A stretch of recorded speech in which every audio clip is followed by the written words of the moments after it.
ಭಾರತದಲ್ಲಿ ಚಿನ್ನಕ್ಕೆ ವಿಶೇಷ ಸ್ಥಾನವಿದೆ. ಇದು ಕೇವಲ ಆಭರಣವಲ್ಲ, ಸಂಪ್ರದಾಯದ ಭಾಗ ಕೂಡ ಹೌದು. ಹೆಚ್ಚಿನ ಕುಟುಂಬಗಳಲ್ಲಿ ಚಿನ್ನವನ್ನ ಸಂಪತ್ತಿನ ರೂಪದಲ್ಲಿ ಇಡಲಾಗುತ್ತೆ.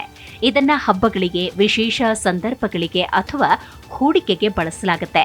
ಕೆಲವರು ಚಿನ್ನವನ್ನ ಆಭರಣವಾಗಿ ಇಡ್ತಾರೆ, ಇನ್ನು ಕೆಲವರು ನಾಣ್ಯಗಳು, ಬಾರ್ಗಳು ಅಥವಾ ಸಾರ್ವಭೌಮ ಚಿನ್ನದ ಬಾಂಡ್ಗಳ ರೂಪದಲ್ಲಿ ಸಂಗ್ರಹಿಸ್ತಾರೆ.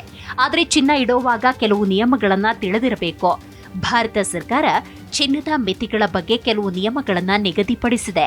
ಕೇಂದ್ರೀಯ ನೇರ ತೆರಿಗೆ ಮಂಡಳಿ ಸಿಬಿಡಿಟಿ ಪ್ರಕಾರ ನೀವು ಇಟ್ಟಿರುವ ಚಿನ್ನಕ್ಕೆ ಸರಿಯಾದ ದಾಖಲೆಗಳು ಇರಬೇಕು. ಒಂದು ವೇಳೆ ತನಿಖೆ ನಡೆದರೆ ಚಿನ್ನವನ್ನ ಹೇಗೆ ಪಡೆದಿದ್ದೀರಿ ಎಂಬುದಕ್ಕೆ ಪುರಾವೆ ತೋರಿಸಬೇಕು. ಒಬ್ಬ ವಿವಾಹಿತ ಮಹಿಳೆ 500 ಗ್ರಾಂ ಚಿನ್ನವನ್ನ ಇಟ್ಟುಕೊಳ್ಳಬಹುದು. ಅವಿವಾಹಿತ ಮಹಿಳೆಗೆ 250 ಗ್ರಾಂ ಚಿನ್ನದ ಮಿತಿ ಇದೆ. ಪುರುಷರಿಗೆ ಈ ಮಿತಿ ಕೇವಲ 100 ಗ್ರಾಂ.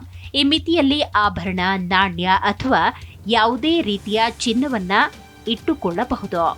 ನೀವು ಚಿನ್ನವನ್ನ ಖರೀದಿಸಿದ್ರೆ ಅದಕ್ಕೆ ಆದಾಯದ ಮೂಲ ತೋರಿಸಬೇಕು. ಒಂದು ವೇಳೆ ಚಿನ್ನವನ್ನ ಆನುವಂಶಿಕವಾಗಿ ಪಡೆದಿದ್ರೆ ಅದಕ್ಕೆ ಯಾವುದೇ ತೆರಿಗೆ ಇರೋದಿಲ್ಲ. ಒಂದು ವೇಳೆ ತನಿಖೆ ಆದರೆ ನಿಮ್ಮ ಚಿನ್ನವು ಮಿತಿಯೊಳಗಿದ್ರೆ ಅದನ್ನ ವಶಪಡಿಸಿಕೊಳ್ಳಲಾಗುವುದಿಲ್ಲ. ಆದ್ದರಿಂದ ಚಿನ್ನದ ದಾಖಲೆಗಳನ್ನ ಸರಿಯಾಗಿ ಇಟ್ಟುಕೊಳ್ಳುವುದು ಮುಖ್ಯ. ಮನೆಯಲ್ಲಿ ಚಿನ್ನ ಇಡೋದಕ್ಕೆ ಯಾವುದೇ ರೀತಿಯ ತೆರಿಗೆ ಇಲ್ಲ. ಆದರೆ ಚಿನ್ನವನ್ನ ಮಾರಾಟ ಮಾಡಿದಾಗ ಲಾಭ ಬಂದ್ರೆ ತೆರಿಗೆ ಇರಬಹುದು. ಇದು ಚಿನ್ನವನ್ನ ಎಷ್ಟು ಕಾಲ ಇಟ್ಟಿದ್ದೀರಿ ಎಂಬುದರ ಮೇಲೆ ಅವಲಂಬಿತ. ನೀವು ಚಿನ್ನವನ್ನ 3 ವರ್ಷಕ್ಕಿಂತ ಹೆಚ್ಚು ಕಾಲ ಇಟ್ಟು ಮಾರಾಟ ಮಾಡಿದ್ರೆ ದೀರ್ಘಾವಧಿಯ ಬಂಡವಾಳ ಲಾಭ LTCG ಈ ತೆರಿಗೆ ಅನ್ವಯವಾಗುತ್ತೆ. ಈಗಿನ ನಿಯಮದಂತೆ ಇದಕ್ಕೆ 20% ತೆರಿಗೆ ಇದೆ. ಆದರೆ ಸೂಚ್ಯಂಕದ ಪ್ರಯೋಜನದಿಂದ ತೆರಿಗೆಯನ್ನ ಸ್ವಲ್ಪ ಕಡಿಮೆ ಮಾಡಬಹುದು. ನೀವು ಸಾರ್ವಭೌಮ ಚಿನ್ನದ ಬಾಂಡ್ SGB ಖರೀದಿಸಿದ್ರೆ ಅದರ ಮಾರಾಟಕ್ಕೂ ಕೆಲವು ನಿಯಮಗಳಿವೆ. 3 ವರ್ಷದ ಒಳಗೆ ಮಾರಾಟ ಮಾಡಿದ್ರೆ ಲಾಭವನ್ನ ನಿಮ್ಮ ಆದಾಯಕ್ಕೆ ಸೇರಿಸಿ ನಿಮ್ಮ ತೆರಿಗೆಯ ಸ್ಲ್ಯಾಬ್ ಪ್ರಕಾರ ತೆರಿಗೆ ಕಟ್ಟಬೇಕು. ಆದರೆ 3 ವರ್ಷದ ನಂತರ ಮಾರಾಟ ಮಾಡಿದ್ರೆ 2 ಆಯ್ಕೆಗಳಿವೆ.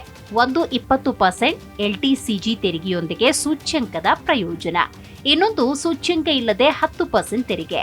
ಒಂದು ವೇಳೆ SGBಯನ್ನ 8 ವರ್ಷಗಳವರೆಗೆ ಇಟ್ಟು ಮುಕ್ತಾಯದಲ್ಲಿ ಹಿಂತಿರುಗಿಸಿದ್ರೆ ಯಾವುದೇ ತೆರಿಗೆ ಇರುವುದಿಲ್ಲ. ಚಿನ್ನ ಭಾರತದಲ್ಲಿ ಸಂಪತ್ತಿನ ಸಂಕೇತ. ಆದರೆ ಇದನ್ನ ಇಡುವಾಗ ಸರಿಯಾದ ದಾಖಲೆಗಳು, ಮಿತಿಗಳ ಬಗ್ಗೆ ಗಮನ ಇರಬೇಕು.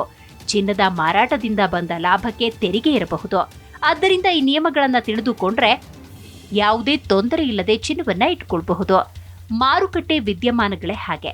ನೆನ್ನೆ ಇಳಿಕೆಯಾಗಿದ್ರೆ ಇಂದು ಏರಿಕೆ, ನಾಳೆ ಪುನಃ ಇಳಿಕೆ. ಹೀಗೆ ಹಾವು ಏಣಿ ಆಟದಂತಿರತ್ತೆ ಚಿನ್ನದ ಬೆಲೆ. ಚಿನ್ನ ಫಳಫಳ ಹೊಳೆಯುವ ಈ ಹಳದಿ ಲೋಹ ಪ್ರಪಂಚದಾದ್ಯಂತ ವಿಶೇಷ ಸ್ಥಾನವನ್ನು ಹೊಂದಿದೆ. ಮಹಿಳೆಯರಿಂದ ಹಿಡಿದು ಪುರುಷರವರೆಗೂ ಚಿನ್ನ ಅಂದ್ರೆ ಅಚ್ಚುಮೆಚ್ಚು. ಯಾವುದೇ ಋತುವಿನಲ್ಲಿ ಚಿನ್ನದ ಖರೀದಿ ಅನ್ನೋದು ಸಹಜವಾಗಿ ಇದ್ದೇ ಇರುತ್ತೆ.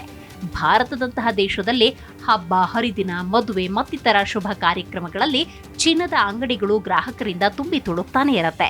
ಪ್ರಪಂಚದಾದ್ಯಂತ ಚಿನ್ನಕ್ಕೆ ಯಾವಾಗಲೂ ಬೇಡಿಕೆ ಇದ್ದೇ ಇರುತ್ತೆ. ಹೂಡಿಕೆಯಲ್ಲೂ ಚಿನ್ನ ಪ್ರಮುಖ ಪಾತ್ರ ವಹಿಸುತ್ತೆ. ಇನ್ನು ಅಮೆರಿಕ ಅಧ್ಯಕ್ಷ ಡೊನಾಲ್ಡ್ ಟ್ರಂಪ್ ಹೊಸ ಆರ್ಥಿಕ ನೀತಿಗಳು ವಿಶ್ವದಾದ್ಯಂತ ಭಾರಿ ಸಂಕಷ್ಟವನ್ನ ತಂದೊಡ್ಡಿದೆ. ಅಮೆರಿಕದ ಆರ್ಥಿಕ ನೀತಿಯಿಂದ ಭಾರತ ಸೇರಿದಂತೆ ವಿಶ್ವದ ಎಲ್ಲ ರಾಷ್ಟ್ರಗಳ ಆರ್ಥಿಕ ಲೆಕ್ಕಾಚಾರ ತಲೆಕೆಳಕಾಗೋಗಿದೆ. ಆದರೆ 90 ದಿನಗಳ ವಿನಾಯಿತಿಯಿಂದ ಷೇರು ಮಾರುಕಟ್ಟೆ ತುಸು ಚೇತರಿಕೆ ಕಂಡುಕೊಂಡಿದೆ. ಆದರೆ ಈ ಲೆಕ್ಕಾಚಾರಗಳು ಇದೀಗ ತಲೆಕೆಳಕಾಗಿದೆ. ಚಿನ್ನದ ಬೆಲೆ ಇನ್ನೇನು 1 ಲಕ್ಷ ರೂಪಾಯಿ ಸಮೀಪಕ್ಕೆ ಬಂದು ನಿಲ್ಲುವ ಲಕ್ಷಣಗಳಿವೆ. ಕಳೆದ ಹಲವಾರು ವರ್ಷಗಳ ಚಿನ್ನದ ಬೆಲೆ ಏರಿಕೆಯಿಂದ ಜನಸಾಮಾನ್ಯರು ಹೈರಾಣಾಗಿ ಹೋಗಿದ್ದಾರೆ. ಭಾರತದಂತಹ ದೇಶದಲ್ಲಿ ಚಿನ್ನದ ಪ್ರಾಮುಖ್ಯತೆ ಹೆಚ್ಚು. ಮದುವೆ ಸಮಾರಂಭಗಳು ಮತ್ತಿತರ ಕಾರ್ಯಗಳಿಗೆ ಚಿನ್ನ ಪ್ರಮುಖ ಪಾತ್ರವನ್ನು ವಹಿಸುತ್ತೆ. ಈಗ ಚಿನ್ನದ ಬೆಲೆ ಏರಿಕೆಯಿಂದ ಚಿನ್ನ ಖರೀದಿ ಮಾಡೋರ ಸಂಖ್ಯೆ ಕೂಡ ಕಡಿಮೆಯಾಗಿದೆ. ಚಿನ್ನದ ಮೇಲೆ ಹೂಡಿಕೆ ಮಾಡೋದಾ ಬೇಡವಾ ಅನ್ನುವಂತಹ ಪರಿಸ್ಥಿತಿ ನಿರ್ಮಾಣವಾಗಿದೆ. ಚಿನ್ನದ ಬೆಲೆ ಹೀಗೆ ಗಗನಕ್ಕೇರಿದ್ರೆ ಹೇಗೆ ಅನ್ನುವಂತಹ ಪ್ರಶ್ನೆಯನ್ನ ಗ್ರಾಹಕರು ಕೂಡ ಮಾಡ್ತಿದ್ದಾರೆ.